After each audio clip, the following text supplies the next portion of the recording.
Welcome everybody to the Adelaide Tug for, April? So 2025 is well and truly getting away from us at this point. This session is to chat about Tableau Conference. It's the Spilling the Data on Tableau Conference 2025 session. And my main reason for bringing us all together today is really to just talk through what was going on in San Diego a couple of weeks ago. And I wasn't lucky enough to be there. I'm not sure we've got anybody on the call who was there this year. I know Chris has been there in previous years. It's always pegged as being a really sort of exciting conference to be at. There's a lot going on. There's a lot to take in, and we can get an impression of what's going on from Salesforce Plus. They actually they stream some of the sessions live, and the recordings are available for us to view as well. I don't think it's anywhere near everything that was happening at the conference over the week. And shake of the head from Chris, so no, it wasn't. But we've got a taste, and so I'd like to sort of go through with you a few of the things that I have been able to watch so far, and what I found to be quite impactful. And then I want to hear from you about the kinds of things that maybe you would be interested in learning more about. That perhaps there's a session here that I can direct you to. The other thing that I will do after the session, I'll send out a spreadsheet that I have put together. Yes, a spreadsheet. I haven't put it into a Viz yet. Of the sessions, links to each of the sessions and those session titles, because I've found that navigating the Salesforce Plus interface is awful. It is not intuitive to find out where the session that I'm looking for would be in their menu structure. And so I just find having this list is really nice and simple. I can see everything that's there, because looking at the Salesforce Plus Tableau Conference 2025 page, you would have no idea that there are 108 videos available for you to have a look at. And until you start diving into things, you won't see it. So probably first up, there's a couple of major events that happen each Tableau conference, and the first of those is the keynote. And so that's where the bigwigs at Tableau get up and tell the community what it is that Tableau has been doing and is planning to do over the next year. So it's big plans and lots of information about where they're headed. This time around, a lot of focus obviously on AI, which I don't think would surprise anyone, because there's a lot of focus on AI everywhere. And so Tableau is obviously jumping onto that. Salesforce, being the company that's owning Tableau, are very much in that space as well. So there's a lot there on how these agents are going to work and the types of things that are coming for people who are using Tableau, particularly in that business environment. How are we going to be able to do analytics in the future? What is AI going to bring to that?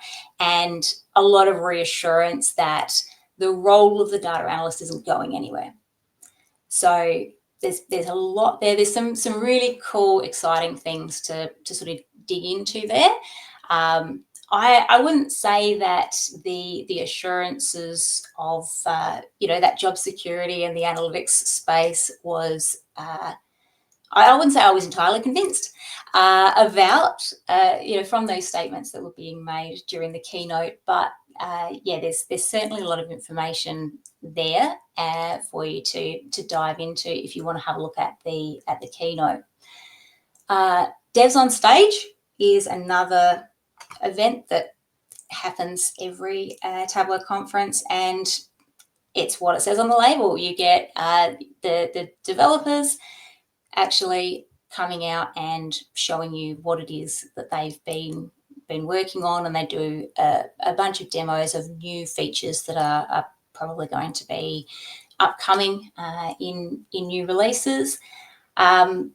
Big one there that I got excited about. It's probably not the the biggest thing for everyone, but we are going to get the ability to put rounded corners on all of those boxes and elements within our dashboards. So I don't know if anyone's ever tried doing that in Tableau without using a sort of an image backdrop, or getting Canva involved, those kinds of things. That it's challenging. You can do it with annotations, I learned recently, but it's a bit hacky in the back end. But this will be sort of just another one of those features that you find on the layout tab when you're working on the dashboard.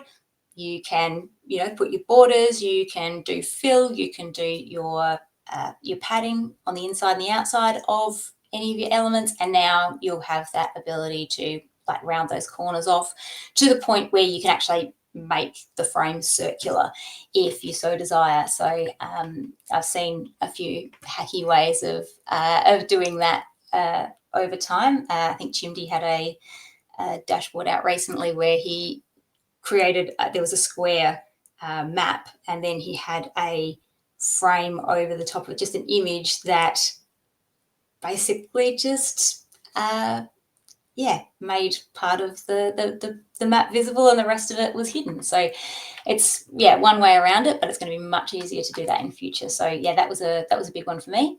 But I found that to be really entertaining, actually. The devs had a lot of personality on screen, so definitely worth having a look at what was going on over there.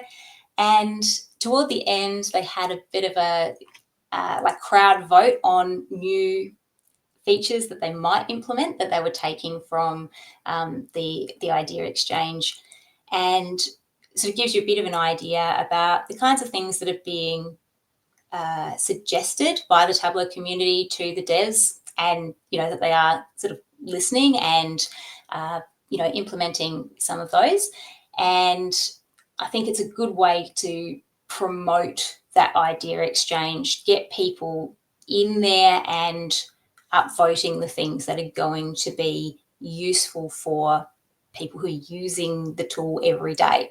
That's the kind of engagement that they're wanting. And honestly, the people who are making the suggestions are really hoping that you're going to vote for them, so that the developers become aware of them and can start implementing them. Because there's some things like those rounded corners on those dashboard elements that we may have been waiting for a little while. The other big event that happens at every Tableau conference is Iron Viz. And that one, it's a thing all of its own. So if you haven't heard about Iron Viz, it is a Tableau dashboarding competition. Each October, everybody has the ability to submit a viz into the feeder round. So they will release a topic at the beginning of October or just before, and you can spend the month building one viz to showcase what it is that you can do on the topic, and that all of those Vizzies then get judged. They pick the top 10, which get announced in January, and the top 3 of that shortlist will go on to compete on stage live at Tableau Conference, and they will need to build a viz in 20 minutes in front of the crowd, and then speak about the viz, talk about what it's doing, what it means, and then a panel of judges will crown the Iron Viz champion right there and then. So obviously they get the data set ahead of time, and they've been working on it and sort of practicing building this viz over and over. But it always tends to be a really big event. The name Iron Viz comes from like Iron Chef. It's the same kind of format. So it's very high energy, very impactful. I happened to show a video of Iron Viz to my daughter when I was working on Iron Viz in 2022. And I showed it to her and she's like, this is fake, right? This is a joke. Like nobody's doing that. I'm like, no, this is a real thing. And she's like, yeah. 22, you said. I've got to look it up and see who actually, won. no, I think it was 23. I think it was 23. I showed her the video. Yep. But it would have been the video of 22. And yeah, she really didn't believe me because she think, how can this many people be getting this excited about Tableau? Like this, it just didn't gel for her. And so I had the opportunity to meet Andy Cotgrave in Sydney in 2023, and he's one of the judges for Iron Viz. And I said to him, my daughter doesn't think this is real. And he just looked at me, why wouldn't she think it was real? It just was not on his radar that anybody would doubt this. But yes, my then 12-year-old daughter, 11-year-old daughter was just like, no, there's something not right here. But yeah, it's definitely entertaining, and it's good to see how things can be done, because these are people, obviously they've practiced this a lot. This is not how people would normally build Vizzies. I don't want anybody to go and look at this and think that everybody's building production dashboards in 20 minutes. Normally, it won't happen. So there's a lot of data preparation that goes on beforehand, all of the graphic elements, any of the pictures or titles or any of those things that are being used are being pre-prepared, and they've practiced this a lot. So they have spent a few months sort of drilling, building this. So it's certainly not something that yes, we would expect anybody to do under normal circumstances, but it is entertaining to watch. And so you may see that there's a few new techniques that you haven't seen before, a few new chart types or things like that might spark your fancy, but it's certainly inspirational, I think, is where you want to land on that one. So I think those are the kind of cornerstone things that you see around Tableau Conference normally. I think another one that sort of always comes up is the Flurlich twins doing their how to do cool stuff in Tableau. And look, it's just the Flurlich twins on stage and having a lot of fun with one another and at one another's expense. So you may want to check out the website. What is it? kenflurlichisadummy.com. So could be fun. But there's some cool tips that come up in that, including one that you may have seen doing the rounds LinkedIn at the moment, is how to get rid of those ABC, that ABC column when you do a text table if you don't want it there. Apparently, well, no, not apparently, I have tried it. It does work. It's in desktop. So if you're on Windows, you hold down, was it Control, and you go right arrow 3 times, then drag that column all the way to the left as far as you can go, then Control and then do the left arrow 5 times, and that column will completely disappear. Any lines that are associated with it will disappear, and you just get your table without those ABCs down the side if you haven't actually got anything on the text label. I think a lot of people are sort of commenting on it as being the most amazing tip to deal with a problem you shouldn't need to deal with. Because why we can't just get rid of it normally, I don't know. But yes, this sort of quirky tip will allow you to get rid of those ABC columns, and I've already blown a couple of minds this week demonstrating that one. So it's Can you do that again? What? so if you hold down Control and you do Yeah. right arrow 1, 2, 3 times. Yeah. Then grab it with the mouse, that edge of the column, and drag it as far left as you can. Then Control left arrow, 5 times, and then it just magically disappears. It's a lot more entertaining when the Flurledge twins do it. Trust me. But yes, it's a good one to know. And so, yeah, definitely one that I want to remember. They've got plenty of other really great tips, and even if you go back even to like previous Tableau Conference coverage, the Flurledge twins, how to do cool stuff in Tableau. There's just always good stuff coming out of that. They're a font of knowledge between the two of them. That's why they're on the big stage this year. They couldn't find a room big enough, so they just went keynote stage. That's it. So in previous years, what normally happens, they've got the keynote stage, which is where all of the like Tableau and Salesforce like branded presentations are being done, and that's got a lot more seating than the other stages for some of the community presentations and things like that. So when the Flurledge twins were on these community stages, the sessions would book out, or they'd fill up way too quickly, and like more than half the people who wanted to get in just couldn't get in because there weren't seats. And so Tableau gave them the big stage, and I think they nearly filled it from the looks of things. So it was a good call. It was a really good call. And probably one of the maybe less well-known sessions, but that tends to always be around, is the DataFam Tip Battle.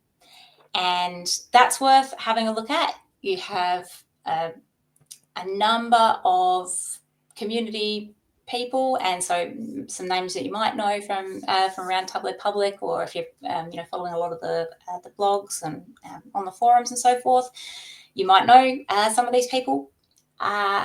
They will get up on stage and demonstrate a few Tableau tips, and then a judging panel will decide which pair is the best tip, and sort of they advance through the rounds until we have sort of a final, tip off, I suppose you would call it. And yeah, so you often learn a few things in there. There may be some things that you've seen before, but there's very frequently some things that are quite interesting, quite useful if you're maybe didn't know that exact one, or you might actually find that there's an explanation for why it works that maybe you weren't aware of previously. That these kinds of things can suddenly make these little shortcuts infinitely more useful if you maybe understand a little bit extra about it. So I think that's really the main sort of repeatable sessions that you see. I guess the other one is maybe the Vizzies, which is a community awards ceremony. There's not a great deal of sort of tips and things going on in that one. That's more about recognising members of the community who have made an impact, such as our two-time Forum Fanatic winner, Chris McClellan, who is on the call today. So that is, it's always good to see one of our own get a mention, which is really good. So yeah, it's fun. It is a lot of fun, and watching watching Andy Kriebel try to present the visionary Vizzy to himself. It was rather an entertaining little sidebar there. So having a look at sort of some of the other sessions, the ones that I have managed to catch on stage, there's a couple that I did want to flag up because I thought there was some really cool, interesting stuff that would be helpful. So one of the ones that I've already sort of distributed through my team at work is 6 data engineering practices every developer needs to know. So that one I found to be really, really useful. It's coming from the perspective of talking to your data engineering team about what it is that you need to be able to create a viz, to be able to create your dashboards or do your reporting, because we do, I guess, have a tendency to send to our data engineering teams, hey, I need this, and we don't give them any context, and so it makes it a little bit more difficult for them to give us the information that, or give us the data that we need, or to suggest to us other ways that we might be able to sort of get the same result. And so he's imploring us to talk about what it is that we're trying to achieve when we're requesting data, and what are the types of things that are going to help them help us effectively. So I found that to be a really interesting session, really useful sort of straight away in that business context. So I'd recommend that you have a look at that one. Few of the other ones, I really enjoyed the session Design Hacks with Mathematical Functions, and that was great. Sam Fife has talked about sort of all those math things that you did towards the end of high school that you were really wondering why it was that you were learning it and whether or not you were ever going to use it again. But this is sort of how are you going to use it within Tableau, within dashboards, to make the visualizations clearer. So how can you use things like your functions to create almost logarithmic style sort of size of elements in order to get things to fit, but also give all of the understanding of the data at the same time without sort of crowding it out and doing all those other things. How do you create those like tables, or how do you lay out small multiples of bar charts, for instance? If it's all in one dimension, how do you can use mathematical functions like modulo and integer division to be able to sort of create those layouts. And it's really quite simple once you understand how the functions are working. So he dives into how all of that works. So I found that one to be really really quite interesting one to have a look at. Color mastery, the power of color in data storytelling. This one, I think, was a little bit of a mixed bag for me. There's a lot of really great tips in there, but it's not probably the most exciting presentation. So there's benefit to it. There's great insights in there, and so it's worth having a look at. But yeah, you might not sort of be sure what you're getting out of it until sort of you get towards the end. I did really enjoy Kimberly's presentation, the secrets behind 17 Tableau Public Visit the Days. So if you do get into Tableau Public often, and you're creating these visualizations, she starts to talk about the elements that have inspired the topics that she's worked on, and how she's worked through maybe some of the problems that have come up while she's been working on things, and sort of what those presentations are. So worth a look if you're working on Tableau Public. I think one of the ones that I didn't expect to find as useful, but turned out to be quite good, was the reimagining analytics at Deloitte with Tableau Next. So I wasn't sure. This was one of the ones that I caught live. It just happened to be on at a time where I was awake, because most of this stuff started at 3 a.m. and I just sort of started watching through it, and there was some interesting pieces there about how you use analytics within a business context, within an organization, and what are the considerations for using this piece of new technology or whatever. So yeah, that one's not a bad one. Probably not top of my list, but it's a good one to have a look at. And there's one that I'm wanting to catch, is Lisa Trescott's presentation, six-step roadmap to impactful Vizzies. I haven't watched it yet, but I'm pretty sure that it's going to be awesome. And somehow I've missed Kevin Wee's presentation, and I cannot remember the name of it off the top of my head. Can you remember that one, Chris? Was it the graphically speaking? Is that what you're talking about? I think it was. Can I put in a plug? Sorry. You can. He's on my tug on May the 20th, replaying graphically speaking. So the benefit is you can go and actually talk to him about it as well. And Lisa's doing hers on the 8th of July as well. Fantastic. So that's the DataFam tug. And so what Chris has set up is a tug that allows speakers to do their presentations when they're awake, and, at the right time for them. So there may not be a tug running at that particular time, but they're looking to do their presentation and make it available and talk to people.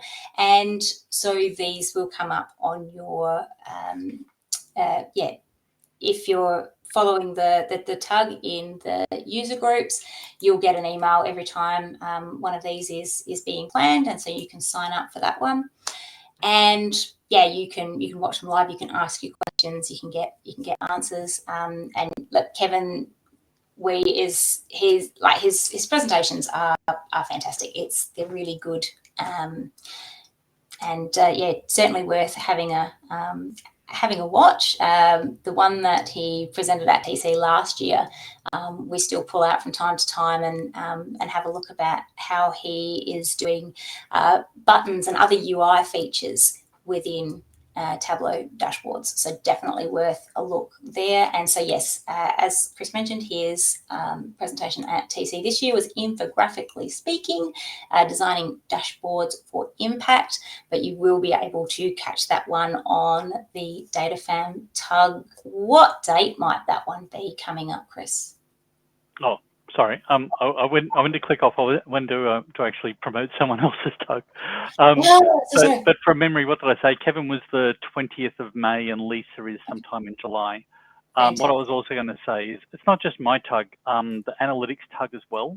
Yes. So you'll find a lot of people get their presentations ready for TC and either do some tug presentations before or obviously tug presentations after.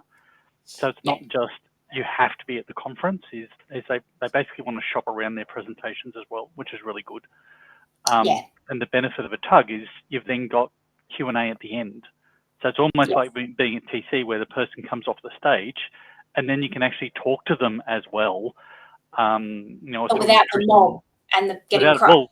Well, it's still a mob, but it's a virtual mob where people can just sort of go, I've been meaning to ask you this question of just the presentation or just something else or whatever. Now, again, how else do you get to meet these people from the other side of the world? You either go to TC or you do it this way as well. Or you do it this way, exactly. And The beauty of having it sort of recorded with the tug is that one of the other things that Chris puts together with the DataFam tug and with all of the other tugs is that they do go onto YouTube, so you can watch the videos, or there's the podcast now. So you can listen to the recordings of the tugs as a podcast, which I find really helpful in the car. They're very visual usually, the tugs. It's not usually sort of a talking head situation, kind of like what we've got here. But you can still get a pretty good sense of what's going on. And I find primarily I can listen to things, and if there's something that I want to follow up on, I know which videos I need to chase down in order to watch them. So that's maybe worthwhile having a look at. I'm still surprised by the audience stats for the podcast. Yeah, but the audience stats for the podcast simply say that like 25% of the listenership is in South Australia. I wouldn't think it was 25, but 25, yeah, let's go with 25% of the listenership is in South Australia, and 70% of the listenership is female as well. So, yeah. For those listening, I'm the 25%. But no, it's really useful. But the Aussie states still lead the US. It's still better than the US in actually listening to the podcast. But yeah, I do the same thing. As I'd always wanted to make a podcast so you can be, you do it while you're driving, I do it while I'm mowing the lawn, that sort of stuff. Is you can listen to stuff and pick it up, and a few of those you can actually listen to and just go. And I'm not derailing onto mine, but you'll see the thing as well. Is all these TC sessions that you'll still miss the TC sessions when you're at TC. It's impossible to go to 300 sessions in 3 days when they're 40 minutes each. But with the podcast, is you can listen to it, and then on a lot of the ones I put a warning if it's too visual.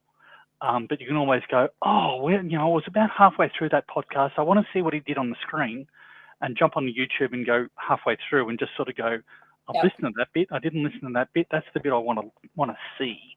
That's it. Because on whether it's Tristan on stage at TC or whatever, you're just going to go, I need to see that bit. I need to see how to get rid of that ABC, because you'll need that in the future. Exactly. And you can go back to it. And I think that maybe the Australian listenership is up simply because the sessions, the majority of the tugs are being run in time zones that are not APAC friendly, and so we need to catch up sometime. So maybe that's that's a key factor there. So yeah, there's certainly plenty to dig into, but I'm interested to hear from you. Not that I don't want to hear more from Chris, but I'm sure there's questions from others. So if you do have a question about what might be going on at TC, or there's something you're particularly interested in us maybe elaborating on further, or a session that you're maybe interested in or planning for next year. Yeah.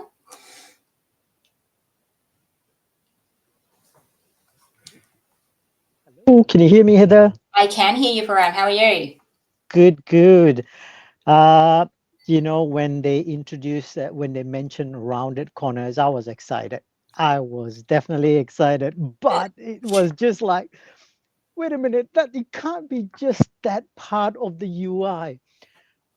I can't remember the number of times I've had to change bar charts from a square to a round. Yeah. I mean, the concept of rounded corners, it's the reason why people are asking for it is because that's the modern look everyone's looking for. Yes, exactly. You've built all this wonderful visualization. People look at it and then they say, can you make that round? Because you just want to, because that's the look that everyone's looking for. Yeah. And I'm constantly battling and just trying to get bar charts all around it.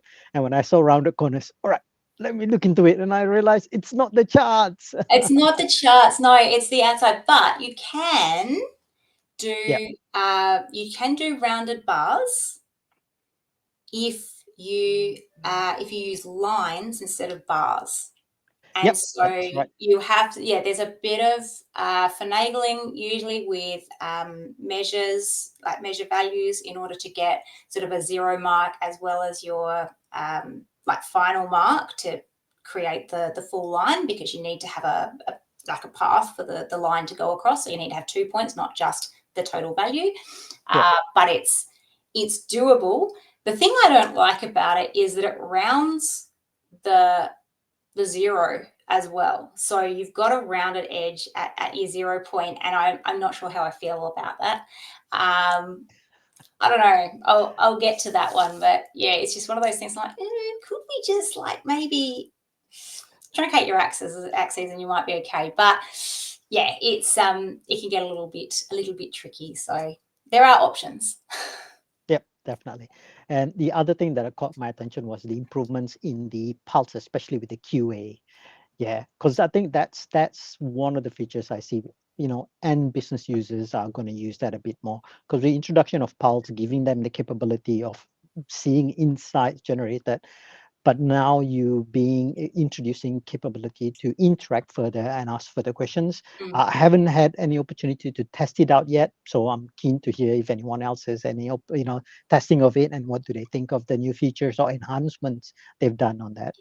So I mean, we've done a little bit with Pulse. We've done some experimenting with it, and the being able to do the QA with your Pulse metrics, I think, is more of a next thing, or a Tableau Plus thing. So it's not something we've not had that sort of interaction yet. We do have. It's certainly interesting to see what the AI generates as the comments on the metrics that are being delivered. So it certainly beats trying to think through every eventuality and creating endless calculated fields to produce sort of text sentences that make sense, because yes, that can be it will break your brain and you'll miss one, just guaranteed you will. So having sort of that more sort of semantic awareness of what is being communicated in that AI that's generating those explanations is really, really useful.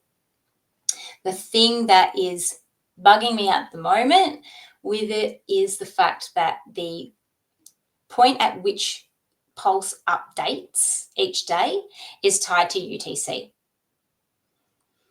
So Okay. you can change the delivery time of like the email that would go out, but it doesn't change the time that the actual information updates. So it's not tied to the time that your data source updates. Yep. It's entirely separate. And so it's basically like the AI will run at UTC either midnight or midday. It seems it may just be midnight. I think it might be both, because that's what the refresh cycle on Tableau Public is. And so I'm like, hey, there's a correlation here that may be the same. I haven't had an opportunity to test that one, but it's a little bit, I guess it's not so bad in like where we are in South Australia, because UTC, like midnight here, is about 10 a.m. And so we're delivering that at 10 a.m. That's not so bad. It's pretty close to 8 or 9 where we'd maybe prefer to be sending it. I'd hate to be somewhere where UTC is actually like 3 p.m., 4 p.m. That would be quite off from where you'd want to be delivering those metrics. So Heather, have you spoken to Tableau about that? Have you spoken to Tableau about that? Yeah, I've had a chat with a couple of people, and the consensus is, without telling me so, that it's coming. So I think it's one of those things that maybe they've certainly got plans to do, but they don't have a strict release date on. But I was sort of also hoping, I haven't seen it yet, but I'm still working my way through all the sessions, that there's maybe going to be something really exciting about that in one of these Tableau sessions that I'm going to be having a look And at. I just have another question, sorry, on it, because there's not a lot of people that are using it out in the world simply because they don't want to get into the plus space. I always struggle when people have asked in the past for real-time data, the actual need for real-time data. So coming back to the issue around UTC and the updates, etc., it makes me wonder how big the changes are that are occurring on the data for them to then pop up the insights that are coming through and how quickly you would need to react. I mean, if I look at my experience in Commonwealth Bank or JLL, no one's saving lives there, and there's not like these dramatic shifts that are going on, or indeed to change anything, it actually takes quite a while, especially in the bigger customers. So do you think that this whole timing thing is in fact an issue? Like, I get that you've got 10 o'clock there and it's kind of okay. Are you seeing dramatic shifts in your data that would come through in the insights for you to then take action on and course correct? Is kind of the metrics that we're looking at, we've actually engineered to be on a weekly level. So the idea is to, on a Monday morning, be able to report on the outcome of the previous week. Mm-hmm. So we're looking at data that is like the data for the day, or for the previous day would ordinarily become available at, say, 5 a.m. The following morning. So you've got you've already got a little bit of a lag there anyway. So as you say, it's not going to be life or death stuff. Our main aim with this, and this is our sort of early testing, was to be able to put some metrics in the hands of sort of our leadership team on a Monday morning. It's like, okay, this is how we performed last week. This is this may influence the actions that you take this week with regards to these particular situations. So by being able to give it to them sort of early and like on a consistent basis when they're looking, because they do have a tendency in the way that they structure their day is to sort of come in the morning and look for the information and then be able to plan their week based on how they're going to react to what they've seen. So it may be that, okay, I don't need to worry about this, then I can focus on other things. Or it may be, okay, we need to, get everybody together and try and deal with what's going on here. So what was happening is there was, some things where they were like not getting information until much later in the day, or like sort of organically before we started working with Pulse, that there was things that they were waiting for. So if we can sort of give it to them early, that allows them to do that planning and makes things much, much faster. So we can get it to them at 10 o'clock. It's a little bit trickier when, you've got those time zones shifting for, daylight savings, because, we're going one way, they're going the other. So this was, 10 o'clock, not so bad, but their preference would probably be for it to be, waiting in their inbox before they get in. Now, I don't know whether we've got a particular brand of executive leadership, but they are very mindful of not trying to look at it over breakfast at 7:30 in the morning or whatever. So they're like, 9 o'clock, 8:30, 9 o'clock, that's when they want to see it. And so we're like, I can't promise that now, but I think it's coming. Yeah. No, that makes total sense as well. Like, and to be honest, it makes me question a little bit what's going on behind the scenes. If it is only available and they must be ramping up the servers and opening it up for massive performance for specific hours of the day to run the insights against it, would be quite, which leads me sort of to the next point, which was from devs on stage when they were in the labs. And so the Tableau research agent, they would, if that sort of next level of the Pulse insights. And so, imagine the computational power that they will require in order to run these things, or maybe because they're not running it across the whole lot and it's on a specific query. I don't know. Yeah, well, I mean, I thought that UTC, like midnight, was an odd choice, given that, obviously we're an Australian company, we're being hosted on Tableau Cloud within Australia. Those servers, I wouldn't have thought would be running on UTC time, so it was a quirky choice, I thought, but I don't really know what has inspired that one. Suggest that there might be some other stuff going on behind the scenes. I'd say it's going to come, because remember back in the day, you couldn't get Tableau Cloud in Australia. If you wanted Tableau Cloud, it was in the US.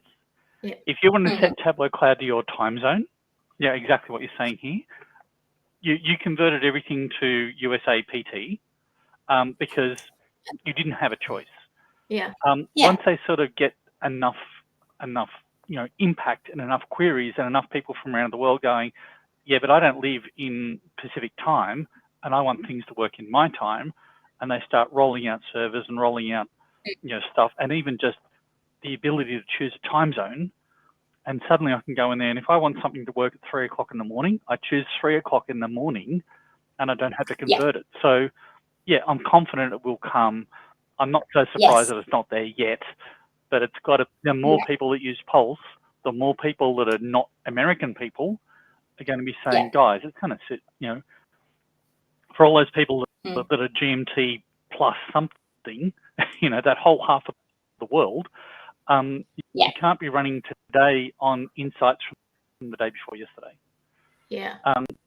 And as Fee said, was real time. One of my retail clients, but one of my retail clients are going to use it anyway, so it doesn't matter. But their real time is every hour. And again, it's not life and death data, it's retail data. But they will be ringing the store managers at 1 o'clock in the afternoon if their performance is not where it should be to hit their target by 5. So there is people there who use almost real-time Tableau data to manage their business, to make sure they hit a daily target. But these same guys, they're not going to rely on that.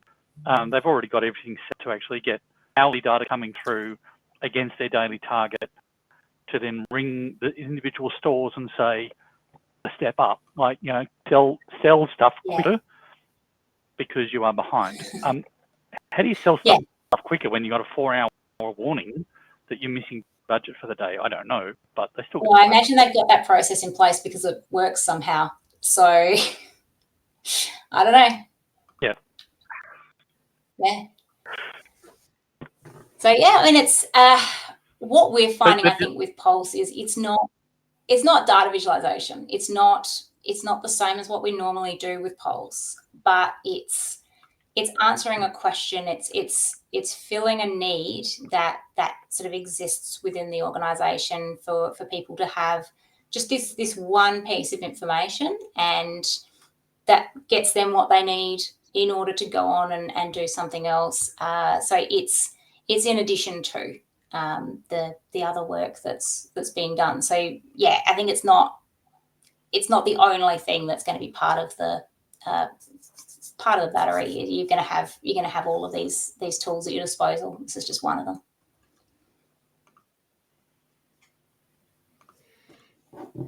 Cool. And I agree with you. Keynote's sort of like very, very airy-fairy. This is what we're doing with Tableau. It's always the dev on stage layer where it's like, and some of that stuff is never released anyway. This is the real people developing the real product because someone has come and said, I want it to do this. I'm still waiting for email notifications that your pat's going to expire, but that'll get there one day as well.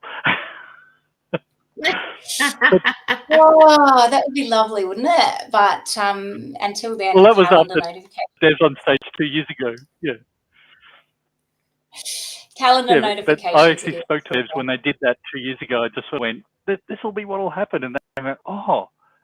And they changed it to be a 180-day expiry rather than a 365-day expiry. Like, okay, we still know when they're going to expire, but whatever.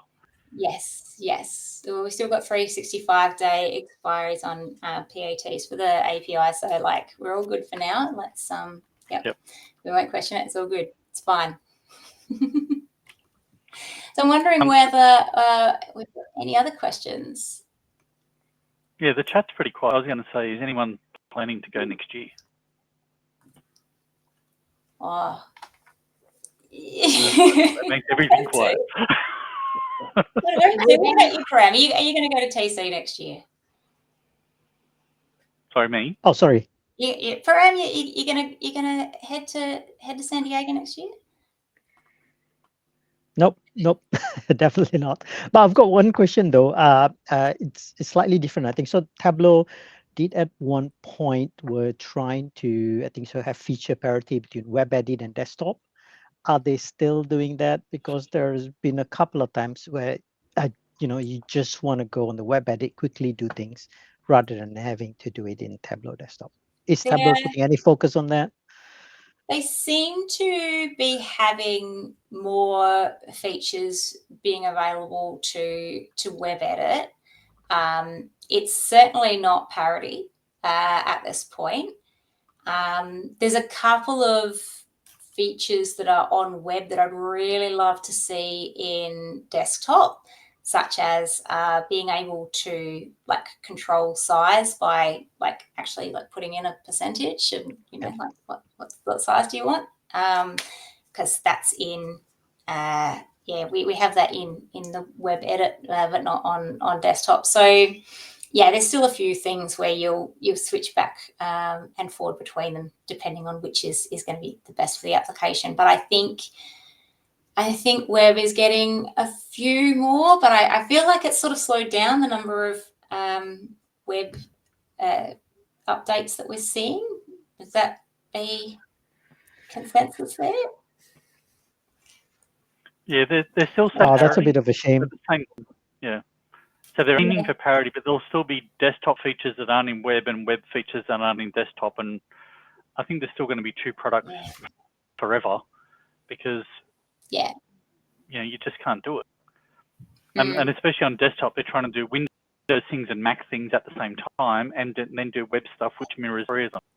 So I don't think you're ever going to get there, but I think that's like the golden chalice is like, can you just seamlessly move between everything that's the same? Yeah, I think you're right. We're getting closer. So yeah, I think there's still the intention to sort of keep moving down that path, which is good. So yeah, obviously, San Diego may be off the cards for some of us, but there is VizIt Sydney, which is coming up in June.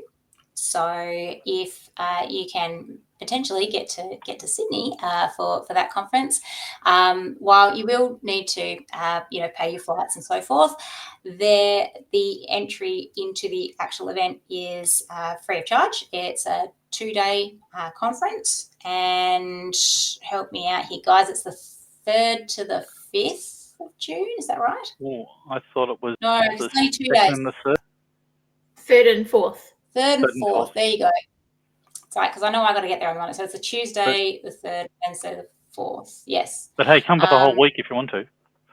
Come for the whole week if you want to. Chris has dropped the link for that one in the chat. I will confirm I am speaking at that particular conference. I think, Fee, you are speaking as well. I am. You and Sarah, I reckon you've got the session before me, actually. I don't know. I've got 2 sessions. I'm hosting a panel and also presenting with Sarah. Yeah. So I think it's yours and Sarah's session that's directly before mine. And frankly, the only complaints that I have about the layout or the schedule that has the test schedule that's been shown around is that there's far too many good sessions on at the same time. I know. Gurpreet's is on at the same time as ours. Not fair. Absolutely not fair. And yes, Chris has flagged up, yeah, the conference is free, but if you're going to book accommodation, do it quickly because the Sydney Film Festival is on at the same time. So there's a lot. So Chris is hosting people if they want to pitch a tent at his place. I'm not going to be at my place, so you're going to be happy to stay here. I live too far away from Sydney, so I'll actually be in Sydney. I've already booked my motel room. Yeah, but it's a great opportunity to catch up with all of the APAC crew that are able to make it. Yeah, last time I was there, I learnt heaps and yeah, came away with all kinds of inspiration to do more. But I also got a fantastic opportunity to meet a whole bunch of people that I've not met before and meet in person a lot of people that I'd only met virtually. So fantastic opportunity if you are able to make it. As far as I'm aware, we don't have any of the conference, any of the sessions being recorded. So we might have to, yes, get everybody to present their sessions on the DataFam Tug for Chris so that he can distribute them for us all that way. Well, you could do it on Adelaide Tableau as well. It's just that's it. We could do that as well. I'm not trying to take everything. I'm just trying to help out. No, it's fantastic that we've got that as an option. So, all right, I want to thank everybody for coming along today, and I hope that you've got something useful out of the discussions that we've been having today. I will share that spreadsheet that I mentioned earlier that has links to all of the sessions so that you can sort of see them on one screen, because as I mentioned earlier, I found it a little bit tricky to navigate the Salesforce Plus interface. You will need to log into Salesforce Plus in order to watch them, but if you've got a Tableau login, which you do if you're logged into the session right now, because that's how you've gotten access to the user group, to the tug. So just select the Tableau login option, and you'll be able to access Salesforce Plus and be able to view all these videos. Really keen to hear from any of you on favorite sessions that you had or things that you learned. So yeah, please do let us know how you go. Thanks for coming along, everyone. Thanks very much, Awesome. Heather. Thanks, Heather. See you later. Cheers. Okay, Bye. see ya. Bye.